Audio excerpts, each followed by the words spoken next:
Hello viewers, আমি আপনার জন্য একটি সুন্দর রেসিপি নিয়ে হাজির হয়েছি। আমি আলুর চপ ও ছোলা দিয়ে একটি সুন্দর রেসিপি আপনাদের সঙ্গে শেয়ার করব।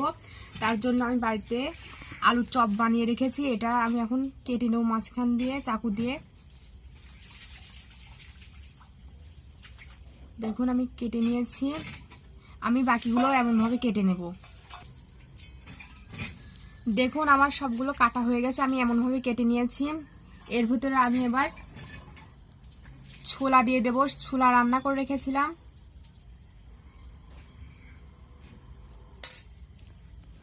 শসা কুচি দেব।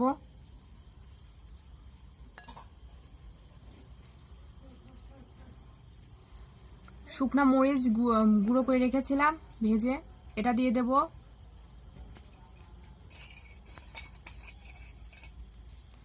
গোলমরিচ গুঁড়া দেব সামান্য পরিমাণ।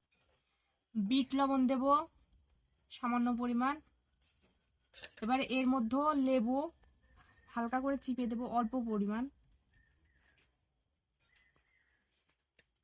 দেখুন আমার এটা হয়ে গেছে। আমি একা একা এগুলো এমনভাবে দিয়ে দেব এর ভেতরে।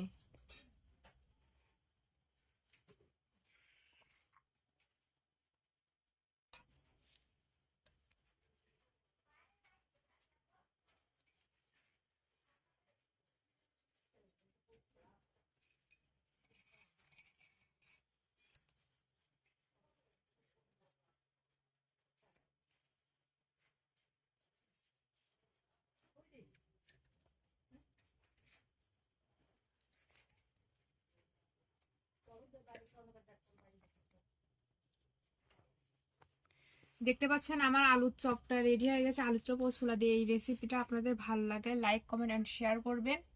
আর ভিডিওটি দেখার জন্য আপনাদেরকে ধন্যবাদ। আর অবশ্যই আমাদের চ্যানেলটাকে সাবস্ক্রাইব করবেন।